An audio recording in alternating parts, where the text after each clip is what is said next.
Okay, kamusta po uli kayo? Magandang, araw sa inyong lahat.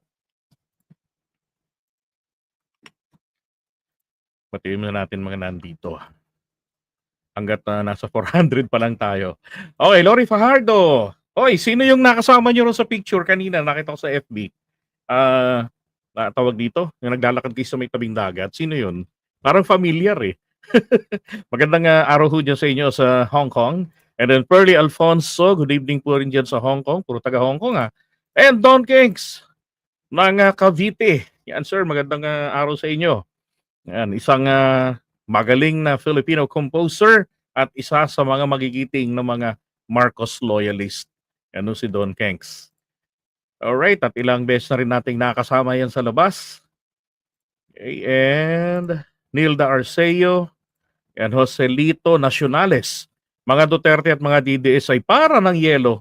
Unti-unti nang natutunaw ang pagwawakas at wala nang itutuloy.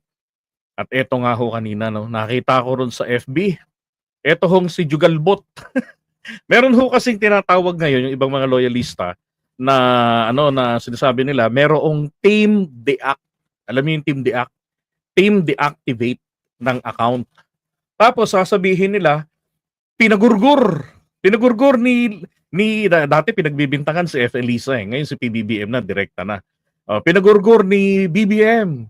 Yung FB ni ganito, nakaraan si Sasot, sino pa ba yung ibang yung mga ano mga DDS na mga influencers, 'di ba? Nag-deactivate daw yung account. Ay deactivate na no, na take down daw yung account na pati yung kay Ginoong Sasot. Tapos makita-kita mo 2 days later, ala, bayo na ng bayo, banat na ng banat. Parang si ano rin yan eh, yung Duterte TV na nakuryente ni Attorney Claire. Oh, nag nag-deactivate ng ilang araw tapos nagbalik, nagpalit ng pangalan and then a week later ata nagbalik na naman uli and then Duterte TV. Pero hindi na siya nakukuryente. Ganun pa rin ang style, 'di ba? So kanina naman si Jugalbot o si Hugalbot ang deact ng team deact. Grabe. Ang lulupit talaga ng mga to sa fake news ano. Ay nako. And Lori Fajardo, Nilda Arceo, Joselito Nacionales, Pinky MA, Francis Tesorero. Yan, pareho ang theme song nyo. Kasi ni Go Pilipinas. Actually, sa akin niya po yung nakuha ni Go Philippines. Ako yung unang nagpapatugtog ng kanta na yan, yung pinaka-intro. Ako yung una niyan. Kasi kanta namin yan, naming mga Filipinista, since 90s pa yan, estudyante pa ako. Yan ang kinakanta ng mga kababayan natin na yumayakap sa the Filipino ideology. Yung ideolohiya na isinulong noon ni Apo Lakay noong since 1972. Yan. Yan si PBBM. Naalala ko nun yan eh. Nasa UE kami noon, tinutugtog yan. No? Nung si BBM ay ano pa lamang, CBBM, Congressman Bongbong Marcos. Nang maimbita namin siya sa maging speaker sa aming symposium, nandun yung ano yan symposium ng Political Science Society. Tapos nandun yung mga komunistang grupo, yung pangalan ito, League of Filipino Students. Yan, nandun sila. Yan. Pero nung nandun na si PBBM, wala nang nakapag-angas. Nung una, plano-plano sila mag-angas kay BBM. Babatuhin namin ng mga tanong, ganyan-ganyan. Nagkaunan, wala na. Na-amuse na sila sa kakyutan at saka dun sa kanta na yan. Kasi kahit sino naman, kahit na komunista, pag narinig yung kantang yan, walang pinipili yan na ideolohiya. Yan. Pero that song was dedicated para po sa mga Filipinista. Yan. So matagal na yung kantang yan. Tagal ko rin hinahanap yan eh. Hanggang sa nung nag-vlog na ako, nakita ko uli rito sa YouTube. Di ko na pinakawalan. Yun. Alright, Pinky MA, Nilda Arceo, ba?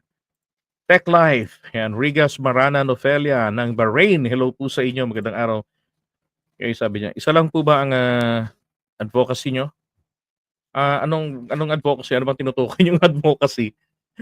Kasi ako marami akong advocacy. Di ba? Pero ano ba yung gusto nyo tukuyin doon? Baka masagot ko po. Alright, and then Pancho Astudillo, yan, on his wildest dream daw. Alright, Maria Fe Palisok, Clarita Ola, Lori Fajardo, Pearly Alfonso. Feeling ni Kibulok mananalo siya. Kaya nga eh. And hello, Alin Orsenas, Joshua Toralde. And shout out sa'yo. Kamusta? Alright. And Ellie Julian. Sobra na talaga kung mananalo ang mga may outstanding na kaso, lalo na ang isang rapist. Diba? Sabi naman ni dating Pangulong Duterte, mananalo tayo. Believe me. Ha? Ano po? Lumalakas ba yung Duterte magic? Diba? And Maki Kwan, hello po. Magandang gabi. Yan, Gardos up. Sir Carlos Maglasang, magandang good morning night sa inyo. Yan, Nilda Arceo, Barbara Castro. Okay. Hanap tayo ng mahaba-habang comments. Sabi ni Kibuloy, manggugulo daw siya.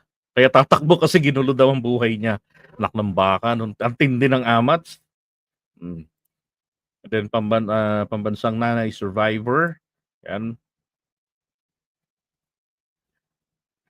Okay, ito.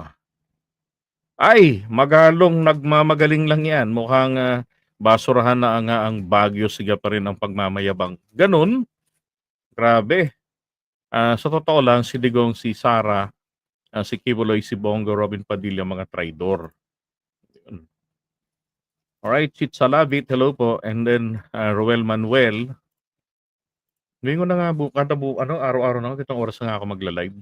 And Mami, hello po sa iyo. Mukhang nahihilig kayo sa politics, ha? Si Mami ho, matagal ko nang kilala to. Panahon pa ng pandemic, kami na nako first vlog. Tutok kami sa pagkabandang mga alas 4 ng hapon, nasa Australia siya. So doon na hanggang alas 6 siya, nanonood kami sa kanya. Ganyan. Kwentuhan lang, ganun. Tapos cooking, yan ang mga trip ni Mami. So wala siyang hilig sa politics. Tapos ngayon, lagi nating napagkikita. And always looking beautiful, Mami. Kamusta na nga ho pala ang inyong nanay? Diba? Kamusta na nga pala si Mother? Wala bang binatbat si Digong? Oo nga eh. Overhype lang eh. Mag-asar eh. Pagka maiipit, hindi naman masama sa BBM. Tingin ko naman, hindi naman niya na-addict. Di yung bangag. Hindi mo alam kung nalobat or what. Diba?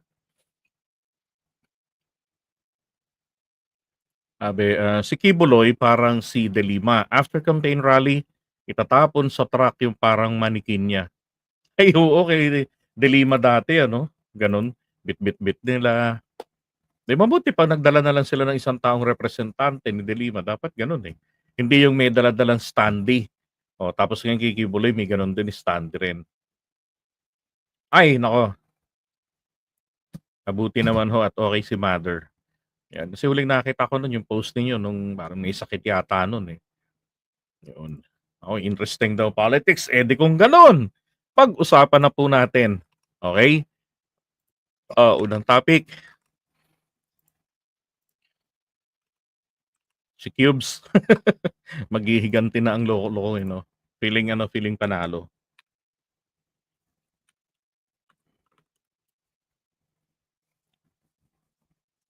Good morning night po sa inyong lahat mga kapatid. Again, this is Johnny the Bagger. Pag-usapan natin ngayon ito ho. Si Apollo Kibuloy, si Cubes, di ba, kumakandidato na pagka-senador. Kaya lang, ito na nga, nasa kulungan, di ba? Ngayon, eto hong si Malutekia ang nag-divulge dito. Okay, siya ang political strategist ng mga Duterte. And of course, kasali na rin dyan etong si Apollo Kibuloy. Okay? So sabi niya ha, nagkausap kami ni Pastor Kibuloy at naalala ko at nalaman ko. Naks lang. Siyempre, nalaman mo kaya mo naalala. Diba? Sabi niya raw, bakit ka sir tumakbo? Diba? Sabi raw sa kanya, ginulo nila ang buhay ko. Ginulo nila ang ministeryo ko ngayon. Guguluhin ko sila. Ayos. ayos ang trip niyan. 'Di ba? Ginulo nila ang buhay ko, ginulo nila ang ministeryo ko. Ngayon guguluhin ko sila. Ayun, kaya naman ho pala. 'Di ba? Nagkakagulo-gulo ngayon sa sa utak nila. Diba? Mga destabilization, yung mga atake sa Pangulo at sa gobyerno na wala namang basihan, eh, ina-amplify nila. O, di ba? Maestro Paul TV, shoutout sa'yo. Yan sa magaling na isang kapwa natin political commentator. Si Professor, music professor from Baguio City. Yan. Diba? Alam nyo, ang pangit na ano no na dahilan yung kaya ka tatakbo kasi ginulo yung buhay mo. Ginulo yung ministeryo mo, 'di ba? Eh unang-una hindi naman mabubulabog eh kung hindi naman din dahil sa kagagawan niya eh, 'di ba?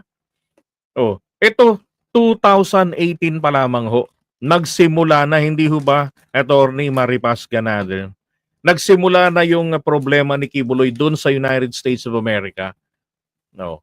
Tapos bakit nung panahon ni Duterte na walang nagawang tulong yan sa kanya, eh bakit ngayon, 'di ba? Parang ang gusto nila todo protektahan sila ng Pangulong Marcos. Oh, eh sila siya tong may problema eh. Tapos dito ngayon sa Pilipinas, yung nilutong kaso nung panahon ni Duterte, imagine anong petsa i-final 2017 tapos na-dismiss ka agad. Mabuti na lamang pwedeng i-apila 'yon. No, din nung naapila, umabot pa ng anong petsa 2023 yata 'yon. 'Di ba? O 2020, 2023 ganyan, 2024. Ang tagal bago na ibaba ng ibang DOJ leadership na ang nakaupo. Tapos ayun na nga ho, doon na po siya nakakulong sa isa sa mga kasong nirereklamo sa kanya yung nga panggagahasa kay Amanda at doon sa iba pang babae. O, 'di ba? So, sinasabi nila na politically motivated. He is not a politician para sabihin na politically motivated. Di ba? O dahil siya ay nakasuporta kay dating Pangulong Duterte. Alam nyo, kung ano-ano na lang yung mga palusot nila doon eh. Pero ang naalala ko lamang ho, pinahirapan niya si General Torre. Hindi naman siya tinigilan ni General Torre. Di ba? Sabi ni Mami, bakit pinatatakbo pa mga kriminal na tao? Yan ho yung sakit, yan ho yung problema ng bansang demokrasya. Yung sobra-sobra ang kalayaan. Wala na sa hulog, 'di ba? Dapat kapag ganyang may mga ganyang klaseng pending cases, ikalma muna, ipahinga muna, wag mo nang patakbuhin. Sapagkat kapag yung mga ganyang kandidato ho ay nahatulan ng korte, hindi ho naman makapagsisilbi yan bilang senador eh. Kahit nga janitor sa Senado, hindi makakapagsilbi yan eh. Di sasahod lang ng sasahod yan ng malaki. Di ba? Tapos magkakaroon na kailangan bigyan ng special treatment. Habang pending yung kaso hanggang sa magkaroon ng final conviction dahil tiyak iaapila nila ng iaapila yan hanggang Korte Suprema, di ba? Dapat hindi tawag dito hindi ito pinapayagan. Kailang anong gagawin natin? Ganun ho talaga ang ang ating constitution. Meron kasi tayong tinatawag na presumption of innocence. Unless otherwise, 'di ba? Proven guilty, yung beyond reasonable doubt. Ang tagal ng proseso sa ganyan, 'di ba? Saka sobrang haba ng proseso ng mga kaso rito sa atin. Ang dapat katulad nung sa anak ni Boying Rimulya, ito yung ebidensya, tayo dalawang kampo, mag-usap tayong dalawa. Pagkatapos nating mag-usap, ilabas natin dahil abogado ng magkabilang panig, ilatag na yung mga ebidensya diyan sa harapan ng judge, and then simulan na natin yung trial. 'Di ba dapat ganoon na eh. Para mabilis, hindi yung hintayin na natin yung mga surprise. Dapat walang ganun. Kung meron talaga, 'di ba, na ebidensya, ilatag na ng ilatag. Paano eh? Now, going back dito kay Kibuloy, kung ganito lang din naman yung kanyang layunin, palagay ko hindi na ho sorpresa para sa atin yan eh. Yung sinabi nitong ni Malotikia, yung kanilang political strategist. At kung ito ay political strategy niya para kay Kibuloy, sa palagay ko ho, pinapahamak nito si Kibuloy. 'Di ba? Kasi ang pangit ng pangit na tingnan ganyan, tingnan niyo magsisilbi siya bilang senador ng bayan, 'di ba? Pero ang pundasyon niya ay nag-uugat doon sa galit doon sa sama ng loob na paniwala niya, eh, sinira lamang siya. 'Di ba? Eh, kung may gano'n kasing akusasyon dapat noon pa kasi yan hindi na na-dismiss, eh. Dapat yan trinial na yan, dapat yan hindi yan dinismiss bagkus ni-refer yan ng, department ng piskalya ng Davao City, yung mga kaso niya dito sa Metro Manila. Yan, 'di ba? Diyan sa head office nila sa Padre Faura para bahala sila na mag-assign kung saan ito isasampa. Kasi very influential person si Kibuloy doon sa Davao City. Kaibigan pa niya ang Pangulo ng Pilipinas. O di sana, di ba maaga pa nagkaalaman na guilty ba siya o hindi? O, at kung guilty naman siya, aminin na. Total presidente naman nun si Duterte, eh, di ba malamang nabigyan pa ni Duterte ito ng absolute pardon. Eh di hindi, wala na siyang problema, di ba? Nakasuhan, nahatulan, may final conviction, na absolute pardon, 'di ba? Hindi rin ito mahal ni Duterte. Hindi ba napansin 'yun mga kapatid? 'Di ba? Kasi kung talagang mahal din ito ni Duterte, para hindi na ito magkaproblema pa, 'di ba? Simple lang eh. Sabihin lang na ano na, "O sige, eh, may mukhang ginawa mo naman ba 'yan? Sige, aminin mo." Oh, para honest talaga. O lingkod ng nagsisilbi ka sa Diyos, aminin mo kung ginawa mo talaga. Oh, ngayon kung ginawa naman niya talaga, eh di ano, aminin, 'di ba? Oh, tapos 'pag nahatulan ng mababang hukuman, huwag nang iapila pa, abutin na ng isang buwan. 2017, puwedeng bago matapos ang 2017 or 2018, eh tapos na ang problema ni Kibuloy do'n, 'di ba? Hatulan, final conviction, tapos here comes the friend, 'di ba?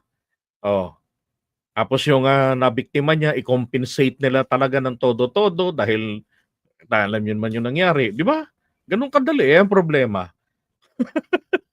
Ang pinairal ano, eh, 'no, faith, 'no, faith ang pinairal, 'no. Sabi, best friend sila ni Duterte kaya napawalang bisa. Yun na nga, eh. But that is a wrong move.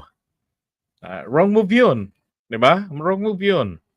Eh, dapat nga alam naman na nila mabigat yung ang akusasyon, may malaking tyansa na ito ay dahil nakaapela sa DOJ, malaki ang tyansa na ito ay muling mabuksan, muling mabuhay. Kasi alam naman ho ng mga piskalya yan, eh, ng mga piskal, mga prosecutors, alam nila yan kung ang isang akusasyon, yung mga ebidensyang inilatag ay merong probable cause o wala. Alam nila yan.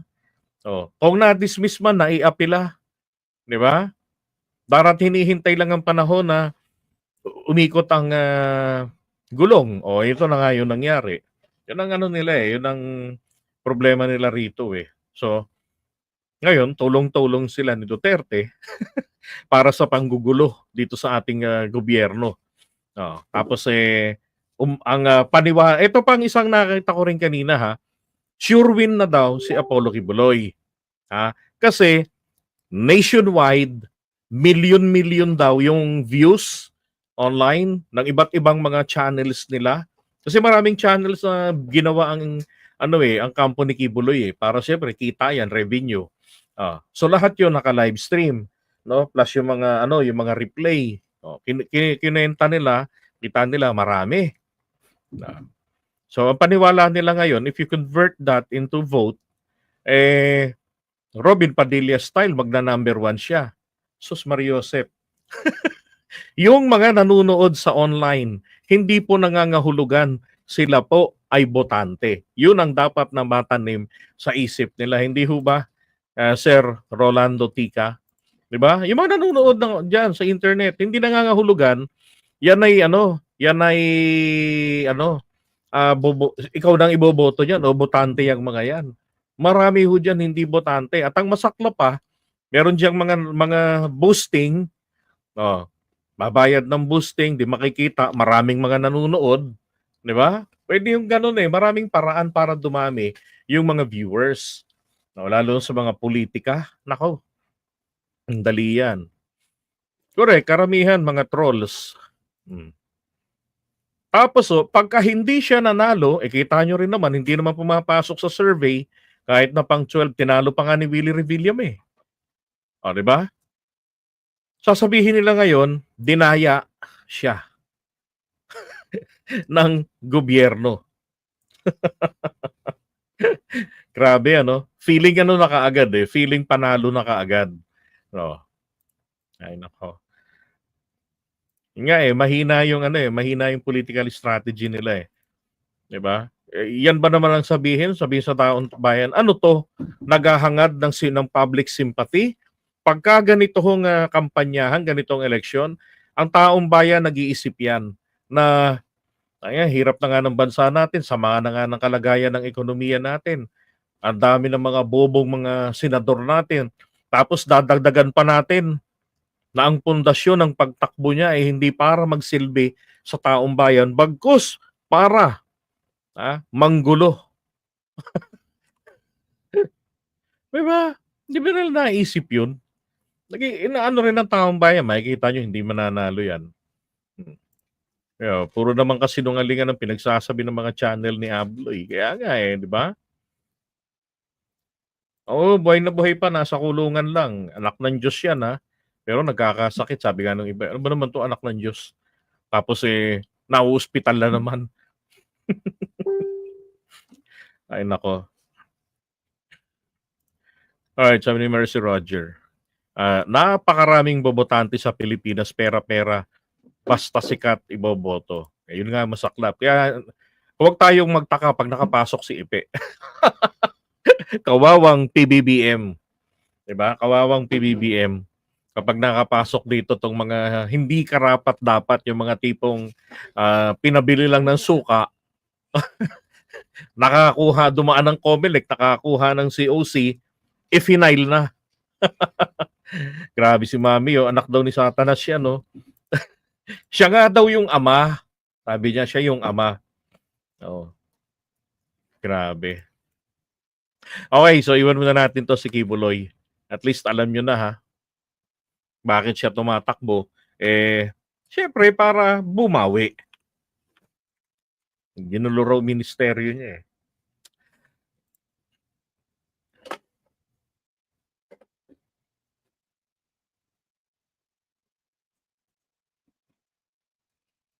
Sabi niyo, I wanna be free. Malabo nag-rally sila. Sabi 8 million.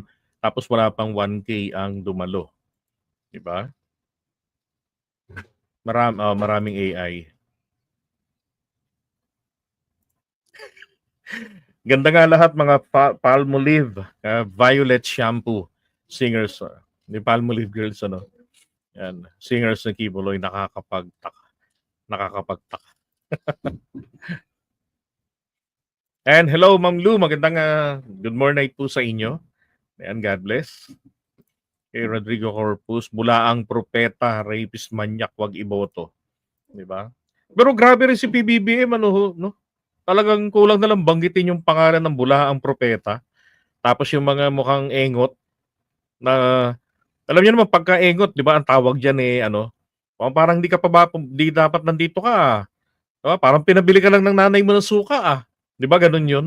Oh, banggitin ba ni BBM kagabi na pinabili lang ng suka, nakapag nag-file lang ng COC, ngayon ito tumatakbo ng senador.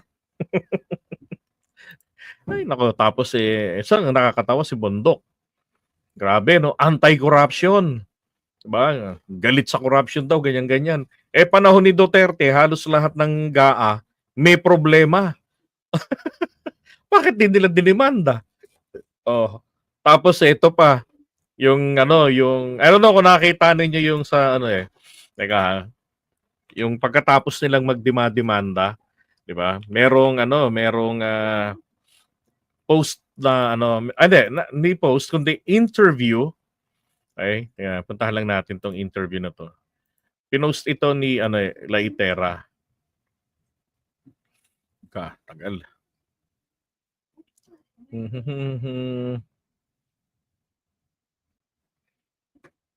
Hey, come on.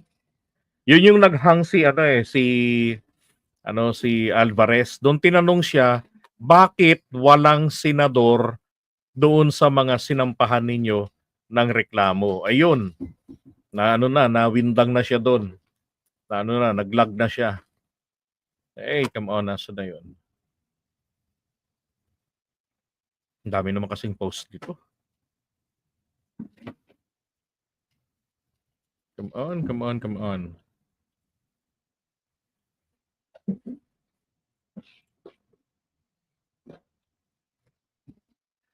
Mhm.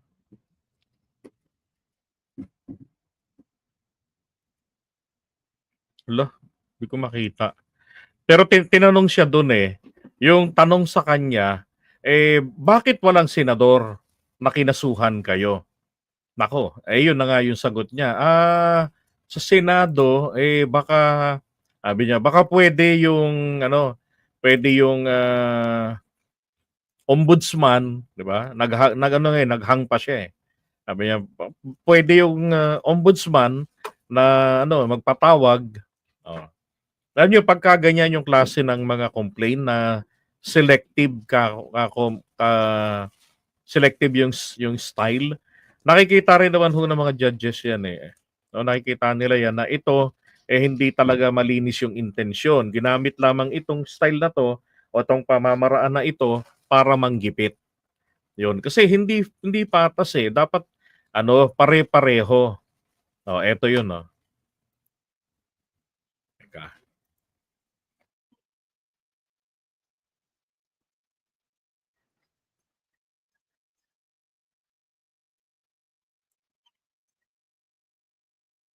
Isinamang senador sa reklamong Okay, inihain. ulitin natin. Tinanong Eto. si Congressman Alvarez kung bakit walang isinamang senador sa reklamong inihain nila, gayong pirmado ng mga senador at kongresista ang BICAM report. Sa Senado, Ayan na. siguro naman kung Office of the Ombudsman, pwede naman silang magpatawag kung sino sa Senado. Tinanong si Congressman Alvarez kung bakit walang isinamang senador sa reklamo. Di ba? Eh, sabi niya rito, Siguro naman kung Office of the Ombudsman, pwede naman silang magpatawag. anong magpatawag sinasabi mo? Di ba? Ayaw niya pang sabihin na yung Office of the Ombudsman pwede namang magkaso. 'Di ba? Yung tawag dito, yung proactive sila na yung kusang kikilos. Unang-una kasi, alam niyo naman dito sa Pilipinas, trabahong tamad ang justice system natin. Kinakailangan merong magsampa ng demanda. 'Di ba? Tapos kayo, ang sipag-sipag ninyo, 'di ba? Nireklamo ninyo yung GAA, na pinagpipilitan ninyo na dapat may blanco rin yung GAA kasi yung pundasyon ng enrolled bill o ng GAB ay merong blanco. Oh. At nang planchado na yung GAA, ibig sabihin nagkaroon ng falsification of legislative documents. At yun ay kasong kriminal. Sabi nga ni Atty. Vic Rodriguez noon, nga pala, bakit nga pala wala rito sa pagsasampa na to si Atty. Vic? Busy ho ba sa kampanya si paring Vic? Oh, ay nako. Talaga itong mga DDS huling-huli talaga sila dyan sa kanilang selective justice na estilo nila. Florence Carriaso, maraming salamat po sa pamasko. God bless po. Alright, pag-usapan naman natin susunod. Eto. Yun ang kay Luistro. Ay. Wala.